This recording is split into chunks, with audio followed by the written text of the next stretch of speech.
প্রিয় দর্শক, ১৩৬ বছরের পুরানো রেকর্ড ভেঙে দিয়েছে লিটন ও মিরাজ।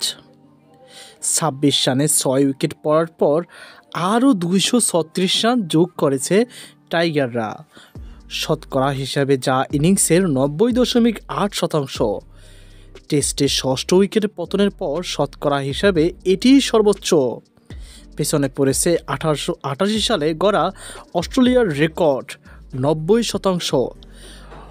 ওল্ড ট্রাফোর্ড ইংল্যান্ডের বিপক্ষে দ্বিতীয় ইনিংসে ৭ রানে ৬ উইকেট হারানোর পর আরও ৬৩ রান যোগ করেছিল অস্ট্রেলিয়া। লিটন ও মিরাজের ১৬৫ রানের জুটি টেস্টে ৫০ রানের কমে প্রথম ৬ উইকেট হারানোর পর সপ্তম উইকেটের সর্বোচ্চ, আগের সর্বোচ্চ ১১৫।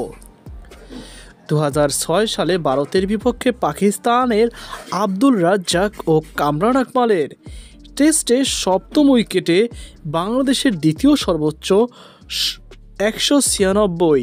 রাওয়ালপিন্ডিতে আগের টেস্টেই মুশফিক ও মিরাজের ৪টি টেস্ট সেঞ্চুরি, ৩টি লিটন দাস করেছেন দলীয় স্কোর ৫০ হওয়ার আগে ৫-এর পরে নেমে। এমন অবস্থায় আর কারও ২টির বেশি সেঞ্চুরি নেই। টেস্টে দ্বিতীয়বার ২৬ রানে প্রথম ৬ উইকেট হারিয়েছে বাংলাদেশ। প্রথমবার ২০২২ সালের ডারবানে দক্ষিণ আফ্রিকার বিপক্ষে বাংলাদেশ সবচেয়ে কম রানে প্রথম ৬ উইকেট খোয়ানোর রেকর্ড এটি।